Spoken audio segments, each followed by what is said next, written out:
ಎಡನೀರು ಸಂಸ್ಥಾನದ ಶ್ರೀ ಸಚ್ಚಿದಾನಂದ ಭಾರತಿ ಸ್ವಾಮೀಜಿ ಕಾರಿನ ಮೇಲೆ ದುಷ್ಕರ್ಮಿಗಳು ದಾಳಿ ನಡೆಸಿದ್ದಾರೆ. ಸಾರ್ವಜನಿಕ ಕಾರ್ಯಕ್ರಮದಲ್ಲಿ ಭಾಗವಹಿಸಿದ ಬಳಿಕ ಹಿಂದಿರುಗುತ್ತಿರುವಾಗ ಈ ಘಟನೆ ನಡೆದಿದೆ. ಬೋವಿಕಾನ ಹಿರಿಯಣ್ಣಿ ಮಾರ್ಗದ ಮಧ್ಯೆ ವಾಹನವನ್ನು ತಡೆದ ಪುಂಡರ ತಂಡವೊಂದು ತಗಾದೆ ಎಬ್ಬಿಸಿ ಬಾವಿಕೆರೆ ಎಂಬಲ್ಲಿ ದೊಣ್ಣೆಯಿಂದ ಕಾರಿನ ಗಾಜಿಗೆ ಹೊಡೆದು ಹಾನಿ ಮಾಡಿದ್ದಾರೆ.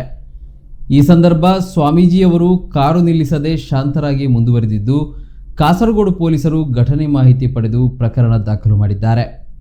ಎಡನೀರು ಮಠದ ಶ್ರೀ ಶ್ರೀ ಸಚ್ಚಿದಾನಂದ ಭಾರತೀ ತೀರ್ಥ ಶ್ರೀಪಾದರ ವಾಹನಕ್ಕೆ ಕಾಸರಗೋಡು ಬೋವಿಖಾನದಲ್ಲಿ ಸಮಾಜಘಾತುಕ ಶಕ್ತಿಗಳು ಅಡ್ಡಿಪಡಿಸಿ ಹಾನಿ ಮಾಡಿರುವುದನ್ನು ಮಂಗಳೂರು ಉತ್ತರ ವಿಧಾನಸಭಾ ಕ್ಷೇತ್ರದ ಶಾಸಕ ಡಾಕ್ಟರ್ ಭರತ್ ತೀವ್ರವಾಗಿ ಖಂಡಿಸಿದ್ದಾರೆ.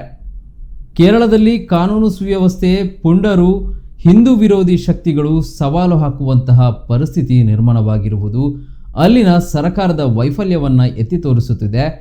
ಹಿಂದೂ ಸಮಾಜಕ್ಕೆ ಮಾರ್ಗದರ್ಶನ ನೀಡುವ ಹಾಗೂ ನಮ್ಮ ಸಮಾಜದ ಪೂಜ್ಯ ಮಠಗಳಲ್ಲಿ ಒಂದಾಗಿರುವ ಎಡನೀರು ಮಠದ ಶ್ರೀಗಳ ಮೇಲಿನ ದಾಳಿ ಹಿಂದೂ ಸಮಾಜದ ಮೇಲೆ ನಡೆದಿರುವ ದಾಳಿಯಾಗಿದೆ.